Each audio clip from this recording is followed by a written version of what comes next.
The crowd was roaring. Lights blazed down on the ring as the undefeated champion smirked at his next opponent. A 15-year-old black girl with cornrows tucked under her headgear, standing silent, hands wrapped, eyes steady. She didn't flinch. She didn't blink. And she didn't smile.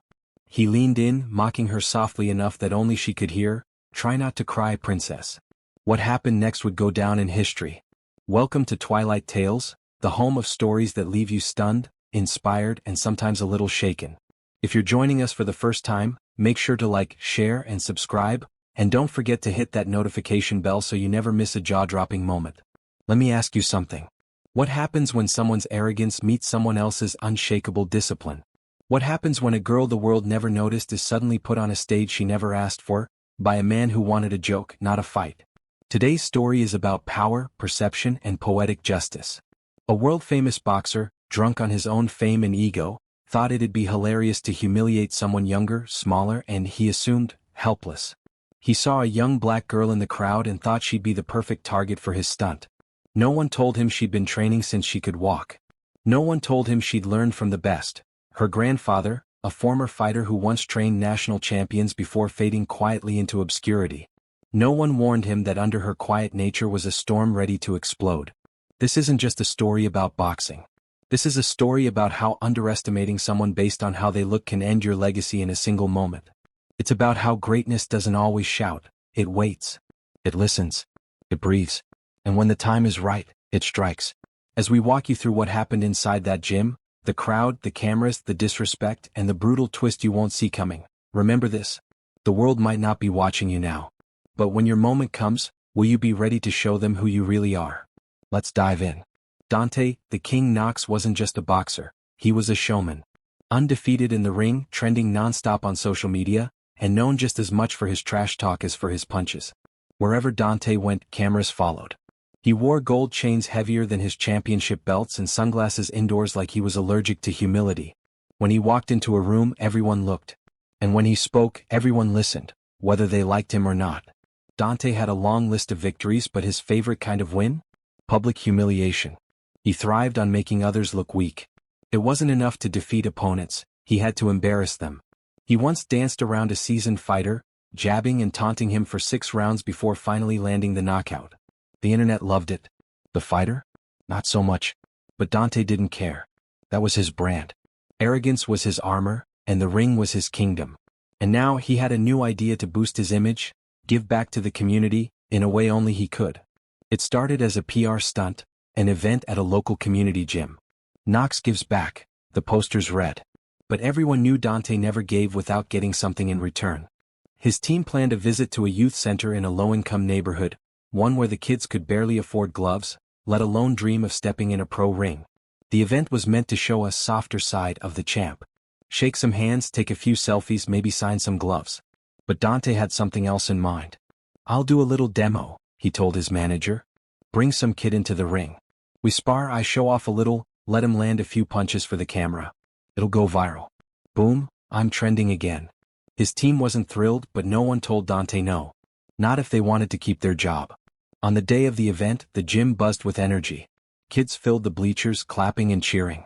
Dante walked in late as usual, wearing a silk tracksuit with his initials in gold lettering across the back. Reporters followed, flashes going off like fireworks. He stood in the center of the ring, mic in hand, pretending to be humble. "It's an honor to be here," he said. "I see a lot of potential in this gym, but I also see a lot of nerves. Anyone brave enough to step in here with me today?" The room went silent. Kids looked around nervously. Some giggled. Most avoided eye contact. Then his eyes landed on her. She stood off to the side, stacking towels and wiping down benches. She wasn't even watching him. She was working, focused, calm, quiet. "You," Dante called, pointing at her. "Yeah, you. You look like you got a little fire in you. What's your name?" She looked up slowly, her face unreadable. "Zuri." The name hit the mic and echoed through the gym. "Zuri," he repeated, smiling like he was in on a joke only he understood. "You want to spar, Zuri? Show these boys how it's done." She didn't answer. She just stared. The gym's director stepped forward, whispering something to Dante, but he waved him off. "Come on, it's all fun," he said. "What's the worst that could happen?" The kids started chanting her name, softly at first, then louder. "Zuri, Zuri." Zuri. She dropped the towel, untied her apron, and walked toward the ring without a word. And Dante Knox had no idea what kind of storm he had just invited into his spotlight. Zuri didn't strut. She didn't flex. She didn't perform. She just climbed the steps to the ring, ducked through the ropes, and stood in her corner like she'd done it 100 times before. Because she had. Zuri may have looked like a quiet helper in a faded t-shirt, but behind that calm stare was muscle memory, discipline, and countless hours under a flickering gym light. She was 15, but she moved like someone older, like someone shaped by rhythm, grit, and repetition. The kids in the gym cheered, thinking they were watching a brave moment. But the gym director, Coach Reggie, stayed frozen at the edge of the ring. He knew better. He knew Zuri. Coach Reggie had trained hundreds of kids over the years, but Zuri was different. She never asked for extra attention. She didn't care for praise. She trained early, left late, and never skipped a drill. And when no one was watching, she'd shadowbox with a quiet fury that sent chills down his spine. She wasn't flashy, but she was sharp, razor sharp. Her hands were fast, her footwork tight. And more importantly, she listened. Every time he corrected her, she absorbed it, practiced it, perfected it. Zuri didn't dream of fame. She dreamed of silence. The kind of silence that comes when your opponent stops talking and starts gasping for air. And now she was in the ring with Dante the King Knox, a man who had no clue what kind of fighter he'd just challenged. Dante smiled like a game show host as he tapped his gloves together. "You ready, princess?" Zuri didn't respond. She adjusted her headgear, dropped into a stance, and nodded once. A bell rang, a casual ring from someone tapping the side of a stool. No referee. No official round. Just a fun spar for show. Dante danced forward, bouncing lightly on his feet. He threw a few lazy jabs, performing for the audience. Zuri dodged them without flinching. She didn't even raise her gloves yet, just studied him. "Come on now," he teased. "You afraid to hit me?" Zuri didn't answer. She slid left, then right, circling. Her eyes never left his chest, watching the way it twisted before he punched, the little signals a real fighter learns to read. Dante stepped in, threw a quick jab to the shoulder, barely a touch. He laughed and raised his hands like he'd just scored a point. The kids cheered. He turned his back slightly, waving at the crowd. A mistake. That's when Zuri struck. One-step pivot. Left jab. Right cross. Quick, clean, clinical. Dante stumbled back, blinking. The crowd went silent. She touched him. Twice. And it wasn't luck. Dante's smirk vanished. He adjusted his mouthguard and came in again, this time serious. Faster. Harder. He threw 3 punches in quick succession. Zuri slipped all 3 and countered with a hook to the body that made him grunt. The crowd murmured. Phones came out. Thumbs started recording. Dante didn't like that. "Okay," he growled. "You wanna play?" He lunged forward, wild, impatient. Zuri ducked, pivoted, and popped a clean uppercut that snapped his head back. Now the gym exploded. The arrogant champ just got tagged by a teenage girl. But Zuri didn't celebrate. She didn't smile. She just reset her stance. And waited. Because for her, the fight had only just begun. The energy in the room flipped like a switch. A moment ago the crowd had been chuckling. This was supposed to be lighthearted fun, a viral clip waiting to happen. Now those same people were holding their breath. Their phones weren't just out for laughs anymore. They were capturing history. Dante Knox, former champ, Olympic medalist, and international icon, had just been hit. Not grazed. Not playfully tapped. He had been cleanly, strategically outmaneuvered by a teenage girl who didn't even flinch. He shook it off, forcing a cocky grin, but his eyes said something different now. Gone was the smugness. In its place, confusion, frustration, a creeping sense of doubt. Zuri stood still, her chest rising and falling with slow, steady breaths. She didn't posture. She didn't react. She waited. Coach Reggie leaned in toward one of the younger trainers. "She's in his head now," he whispered. The trainer nodded slowly, eyes wide. "Yeah, she's not here to play." Dante moved in again, this time tight, cautious. His footwork sharper, his jab snappier. He wasn't underestimating her anymore. He was fighting her. Zuri adjusted, slipping and weaving. She didn't take the bait when he feinted left. She didn't flinch when he faked a hook. She moved like water, flowing, reading, responding. Then she struck again. A quick triple combo. Left to the ribs, right to the cheek, step back. Dante reeled. This time the crowd didn't just murmur, they cheered. Zuri had become the underdog they didn't know they needed. The girl with no entrance music, no entourage, no flashy nickname. Just gloves, silence, and skill. Dante backed up, pacing the ring now. He tried to smile but failed. Sweat formed on his forehead. He looked over at his crew. They weren't laughing anymore. One of them mouthed something that looked like, "What are you doing?" He growled and charged forward with a fury he usually saved for championship fights. It was sloppy, emotional, dangerous, and Zuri met it head-on. She ducked the hook, blocked the straight, and countered with a crushing right to the chin. Dante stumbled again. This time his legs shook. Coach Reggie stood now, arms crossed, eyes narrowed. He didn't shout. He didn't need to. He knew the shift had already happened. This wasn't Dante's ring anymore. It was hers. From the sidelines, a small boy whispered, "She's winning." Another replied, "She's beating him." Zuri didn't hear them. She was too locked in. She could hear Dante's breath now, short, sharp gasps. She saw the desperation in his footwork, the panic in his jab. And then she saw something that gave her pause. Fear. Dante Knox, the man who thought this match would be a joke, was now afraid of the punch he never saw coming. Zuri stepped forward again, gloves up, focused. She wasn't just fighting back now, she was teaching a lesson. Every punch, every slip, every counter was a message. Don't judge me. Don't mock me. Don't think silence means weakness. And the crowd felt it. They weren't watching a fluke anymore. They were watching a storm rise, the quiet before replaced by thunder. By the time the next bell rang, a mercy round called by a nervous trainer, Dante Knox sat in his corner, dripping with sweat, eyes glassy. Zuri?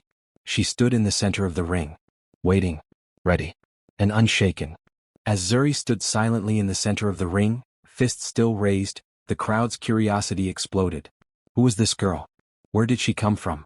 And how in the world was she doing this? The name Zuri was whispered around the gym like wildfire.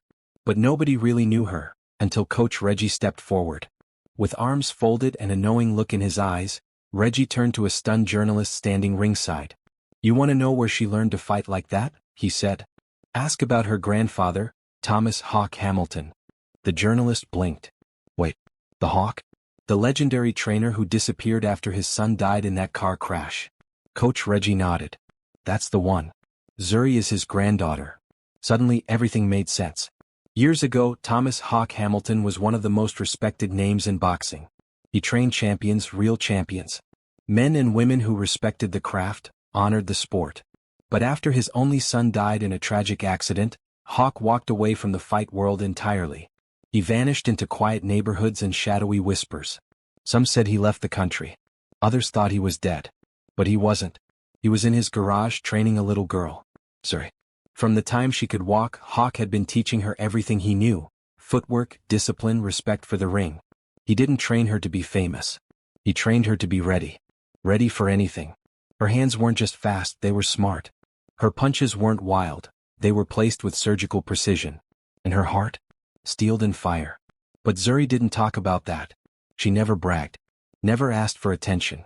She showed up to the gym in oversized hoodies and faded sneakers, always helping clean up after class, always listening quietly in the corner. No one paid her any mind. And that's exactly how she liked it. Until today. Coach Reggie had known for months. He had seen it the first time she shadowboxed in the corner when she thought no one was watching. Her form, perfect. Her rhythm, flawless. He approached her afterward. "You trained with someone?" he said. Zuri hesitated, then whispered, "My grandfather." When he asked who, she simply said, "He used to be a coach. He stopped a long time ago." That was all he needed to know. Reggie had kept her secret. He didn't parade her around or post videos online. He gave her time. And space. And trust. But now the world knew. Back in the ring, Dante sat hunched in his corner, a towel over his head. His ego was bruised worse than his face. He had wanted a show. He got a revelation. Zuri didn't even look at him. Her focus remained forward. The referee approached Coach Reggie quietly. "You sure she's okay to continue?" Reggie smiled. "She hasn't even started yet." That's when something incredible happened. From the back of the crowd, an elderly man stood up. Gray beard, faded leather jacket, and eyes sharp as razors. It was Hawk himself. The crowd slowly parted around him like he was Moses walking through the sea of disbelief. He said nothing. Just gave one subtle nod toward the ring. Zuri saw it. Her expression didn't change, but her shoulders rose with purpose. That nod? That was all she ever needed. She didn't need applause. She didn't need validation. She had been trained in silence, forged in heartbreak, and made for this moment. Now the world finally knew, Zuri Hamilton was not a gimmick. She was a warrior molded by a legend, tested by grief and guided by honor. And the fight was far from over. The gym was electric. Every eye fixed on the ring. On one side, Dante the Iron Fist Rowe, face red with anger and embarrassment, breathing heavy and pacing like a caged animal. On the other, Zuri, calm, composed and silent, her eyes locked onto her target like a sniper. She hadn't said a single word since the match started. Dante, though, couldn't stop talking. "You think you're something special?" he growled across the ring, bouncing on his toes. "You got lucky, little girl." Zuri didn't flinch. The bell rang. Round 2. Dante came in fast, too fast. His pride had clouded his judgment. His fists flew wide, heavy and desperate. He was aiming for her face, trying to make her pay for embarrassing him in front of his fans, his sponsors, and the media. But Zuri wasn't where he thought she'd be. Each time he threw a punch, she was gone, pivoting, slipping, ducking. She didn't waste energy. She let him swing, overextend, and miss. Again. And again. And again. The crowd started to notice. Then they started to cheer. Dante roared and charged, throwing a wild hook. Zuri dipped low and came up under it, catching him in the ribs with a short, compact uppercut that took the wind right out of his lungs. His knees buckled for a second and the gym let out a collective gasp. Zuri stepped back. She didn't follow through. She could have. But she didn't. It wasn't about revenge. It was about control. She had it. He didn't. Dante staggered back to his corner at the end of the round, furious. His trainer grabbed him by the shoulders. "Listen to me," the trainer barked. "She's baiting you. She's not a kid. She's trained. You're fighting someone who knows what they're doing. You need to calm down and box." But Dante wasn't listening. All he heard was the pounding of his ego. All he saw was a crowd that was no longer cheering for him, but for her. Back in Zuri's corner, Coach Reggie handed her water and leaned in. "You don't have to prove anything," he said gently. "You've already won. Just be smart. He's going to come at you even harder now." Zuri nodded, took a breath, and stepped back into the ring. Round 3. This time Dante slowed down. At first, he tried to get technical. But Zuri read him like a book. She saw the patterns, felt the rhythm. She broke his timing with feints, footwork, and perfectly placed jabs. She wasn't just keeping up, she was teaching.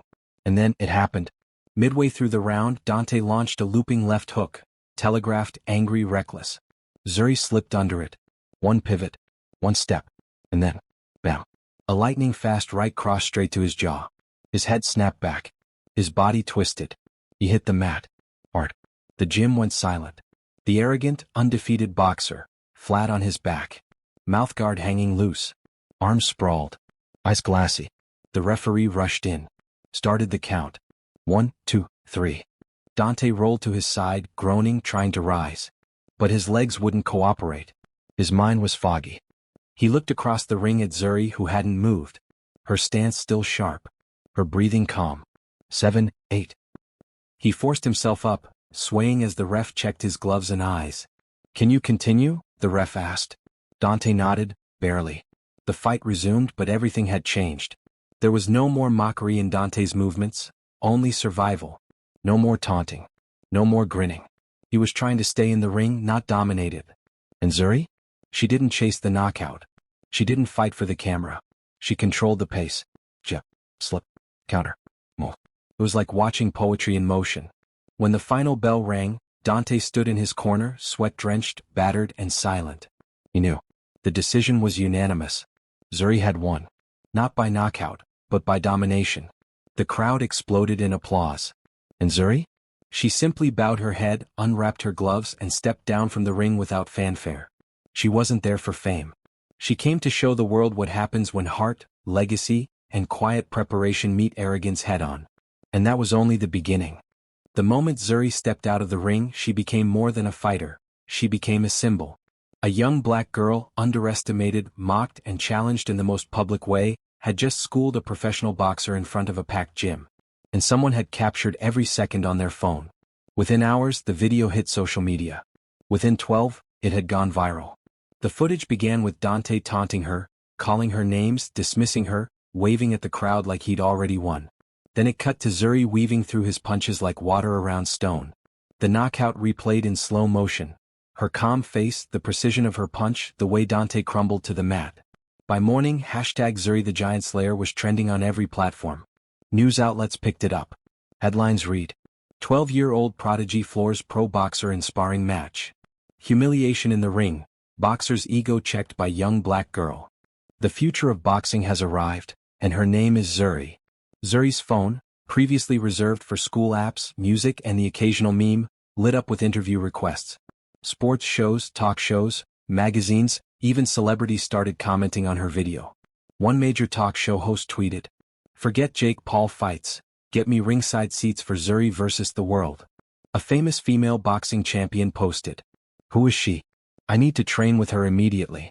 Technique like that takes years." But amidst the fame and frenzy, Zuri remained grounded. When her dad showed her the video's view count, over 42 million in 2 days, she just shrugged and asked, "Can I still go to practice today?" Coach Reggie, now a local celebrity himself, fielded calls from promoters, networks and sports agents. They all wanted to talk to Zuri. Endorsement deals started appearing in his inbox. Big names. Big money. But Reggie had rules. "No fast money," he said firmly. "She's still a kid. A kid with talent, but a kid first." Zuri's parents echoed the sentiment. They didn't care about dollar signs. They cared about her education, her safety, and her peace. Still, the world refused to let go of the story. Journalists dug deeper and discovered that Zuri's fighting lineage went back generations. Her grandfather, a local Golden Gloves champ in the 1960s, once trained with legends. Her mother? A jiu-jitsu black belt who quietly taught self-defense at the community center. People were stunned. They hadn't just underestimated Zuri, they had underestimated the strength of her heritage. Meanwhile, Dante? He went silent.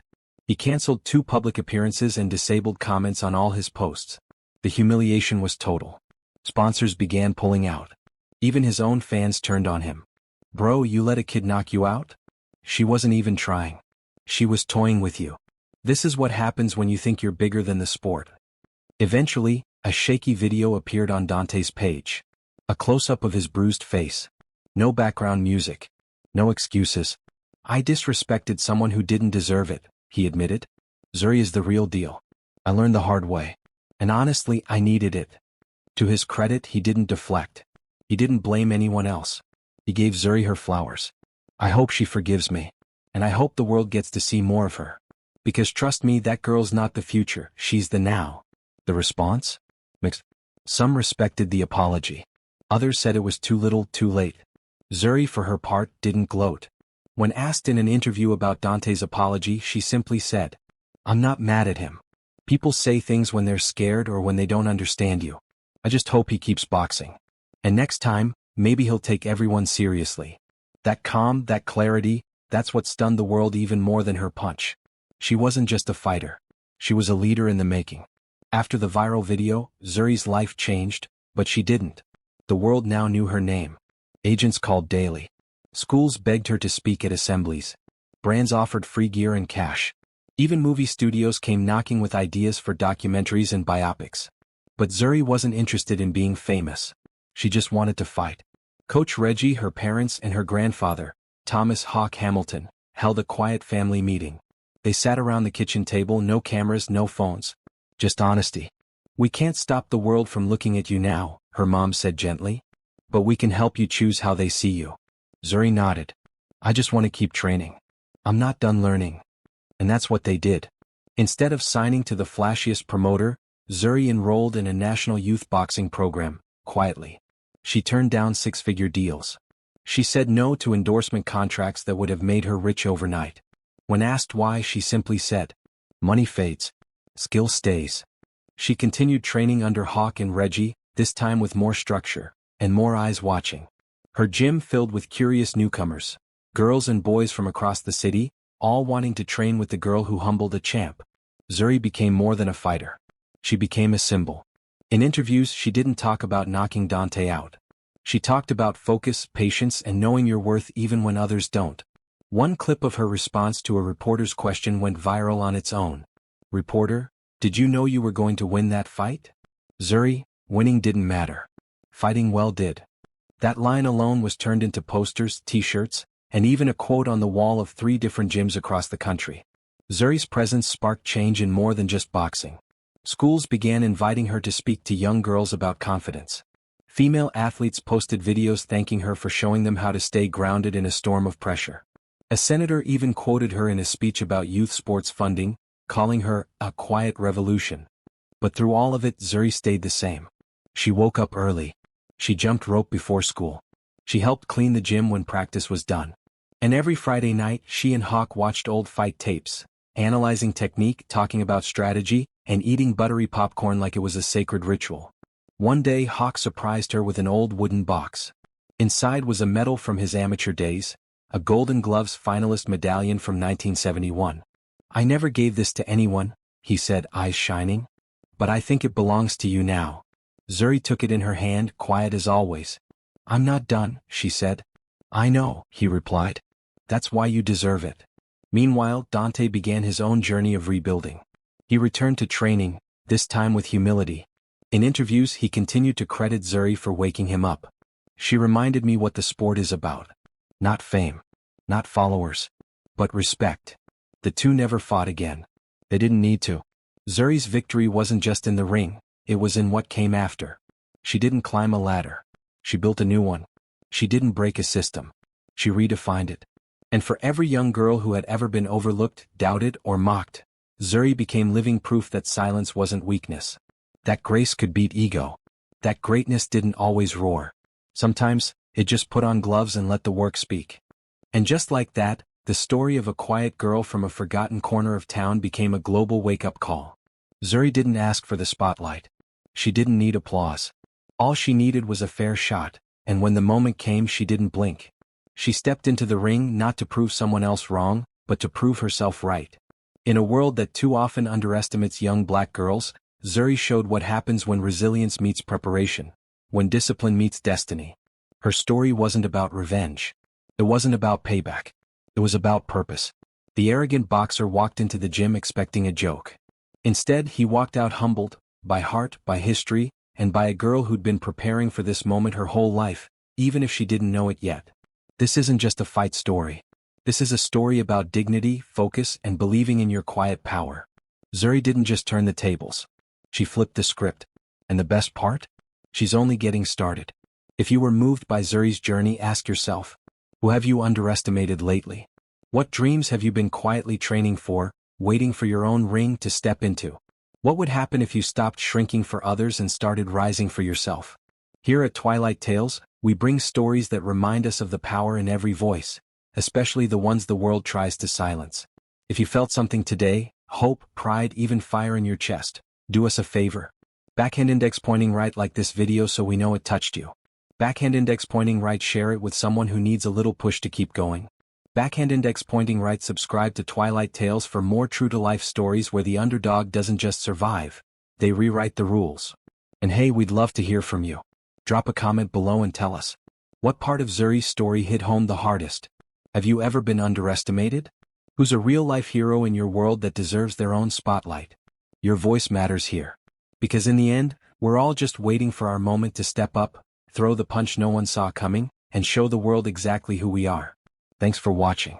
Until next time, stay strong, stay true, and keep telling your story.